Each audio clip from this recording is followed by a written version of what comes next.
Hey everybody, it's Chainsaw Reacts back once again. Another reaction for you guys. Take us, of course, to continue the journey of Transformers Prime. This is season 1, episode 15 of the show. I believe the title was Shadowzone. Regardless, I'm excited because ever since that racing episode, which I deemed, and a number of you guys were in the comment section of that episode reaction said, this is the worst episode of the show so far. It was bad. Ever since then, each episode has been pretty damn good to great. And last week's episode, no exception. It ended with Megatron finally coming back. Of course, he was taking over Bumblebee's body, but he got control of his body again and then went after Starscream.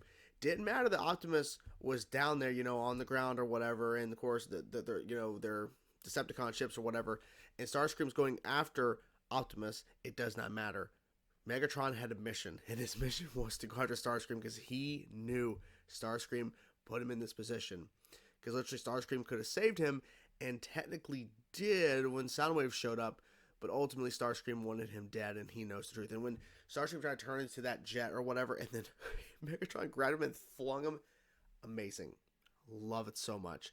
I can't wait to see what happens next, because they ended on a note to where he's just dragging Starscream away by his head. I'm like, my God, this is good shit. This is what I'm talking about. And if you notice, I'm mostly praising all of the bot shit. This is what this show truly can be. And unfortunately, it feels like the kids, the more I think about it, and I've talked about this before, are holding back its full potential, in my opinion. But who knows, right? We still have a lot more to go in terms of this show overall. Maybe I'll change my tune on the kids and the human characters in general. But, I mean, look, the bots are what really making the show stand out. So overall, that's a positive. That's a good thing, because if not, it'd be kind of hard to get through the show. But anyways, let's continue. Let's see what happens here, guys. Episode 15 of Season 1. I can't wait to see what happens. Let's go. Oh. Oh, yeah. Okay. And how swiftly things change. To think that but a short time ago, it was you who was standing here. Our position shall never again be reversed. Trying to make a run for it. Have you lost your sense of... Is he trying to run away or something? What is he doing? That you never reclaimed your original shard. Once the blood of Unicron... I'm guessing we're having to show this just in case people forgot. This is clearly a Dark Energon signature, and it's moving fast. Megatron. Zombie guns? Not again. No. The grave site of the mighty Skyquake. Wait, what? So quick to reject my authority. Okay. I mean, he's going all in. Why not? He went Super Saiyan. Symbiosis. Megatron has barely emerged from stasis. No, it's not him. That's not like Nico to not want to go. Making a break. Yeah. Okay. I was like, what is she doing? She really didn't notice? Seriously, did not notice. I'm not gonna miss my first ZombieCon throwdown! This is gonna be bad. Rise! Rise!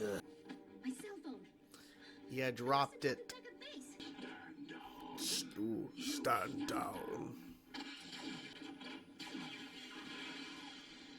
Ooh. Requesting emergency ground bridge. Oh my gosh, he's desperate. Oh no. The kids are missing. Yeah, they're right here. They're over here. Something tells me they're going to the wrong one. Yeah, they're going to the wrong ones. Holy okay. He made it back where he's supposed to. Wait, what? Where are they at? What just happened? What is... Yeah. Whoa. Bulkhead, we're right here! RC. Oh, they can't see them or something? Back to base. Oh. Oh, whoa. He went right through you. How can we still touch each other? Because they all went to the portal together, maybe? That's weird. The children may simply have been bridged to an unintended destination. Which is wherever... I don't know. We're probably in a different dimension. Some kind of alternate reality. Right now, our priority is locating Jack, Nico, and They're in the same area, but in another dimension, apparently. Guys, look out! Is that thing in the same dimension with them? If that thing can't touch the bots, It can touch them. Mm-hmm. I will say, though, interesting concept. Would never thought this would happen. way too dangerous. I can't see without him. Well, we'll be your eyes for you. Not helping. Yeah, exactly. Run. Let's book. Let's get out of here. Let's go. Come on. If the children were misdirected to an unintended location, Which is another dimension, is there any way somehow. to get a fix on their coordinates? That's why Miko hasn't phoned. Let me try Jack. Oh. Is that your... Answer it. Answer it. Hello? As the phone rang. We're getting a signal. Maybe the Autobots can't see or hear us because we're moving at hyperspeed or something. Can you type and run? Yeah, how can it sneak up on you? It got close. Look at the phone. Look at the phone. Starscream, Ah. I don't quite understand how this could have happened. I don't want a new model. I just want the same arm I had before. Calm down. The Starscream, Oh, they're gonna fire the rocket, I think. Wait for it. Ooh, did it work? Robots seem to be losing their arms. Oh. Oh, that's worse. That's way worse. It's a message. An alternate dimension with zombie. Uh-huh. That doesn't sound possible. My warrior lives. Yeah, in another dimension with the kids. Oh, storage. If I can recreate the feedback loop which triggered the event, then you I can might get be to able them. to generate a rescue portal. If the coordinates aren't precisely the same, It's something- who knows where yeah. the humans could wind up? How'd that freak get into our dimension? He's not actually there. He can't see us. Now! Why wait? Oh, oh, oh. This isn't my arm. What you endured has been lesson enough. We are just glad Okay, I guess. There you guys have it. Overall, it's a pretty solid episode of the show. It's not amazing like the last couple episodes have been, but overall still had a good time with it. So Starscream had really only one goal. He was trying to do what Megatron was doing at the beginning of the show with the 5-part arc, basically setting up the show and everything. He wanted to use Dark Energon to bring back zombies from the dead, and he was going after, I think his name was Skyquake, which was that giant Decepticon who only followed Megatron, and of course after Megatron died, Starscream immediately, I think it was episode 6, went to find where Skyquake was, like hidden away in this like tomb or something, or basically in stasis or whatever, and basically brought him out. Like, I'm running Decepticons now, and he's like, I only follow Megatron, all that. Well, he actually did revive him, but something happened. So they both have their own versions of sky bridges, basically portals, and they open them at the same time, really close together in that kind of valley area, where we had RC opening up theirs, and then you had the Decepticons opening up one where Starscream's like, I need to get out of here because I'm bombarded by Autobots. He's not, of course, not wanting Megatron to know what he's doing, and there's like an explosion. Never thought they would do something like this, but the zombie Skyquake, who is now a zombie now, right? The Decepticon is now a zombie, and the kids are now in some sort of alternate dimension, and they're stuck there, and they're in the same area as they were before, but the color grading has shifted. The sky is definitely, looking different as well, so it looks similar because they're in the same area over and over and over throughout that little bit, but the color is different, and they can see Optimus and all of them, but they can't actually interact with them. So thankfully, Miko dropped her phone. They were able to text. Of course, they took way too long to read the text, but that's because we needed to fit a runtime, right, of a certain amount of minutes.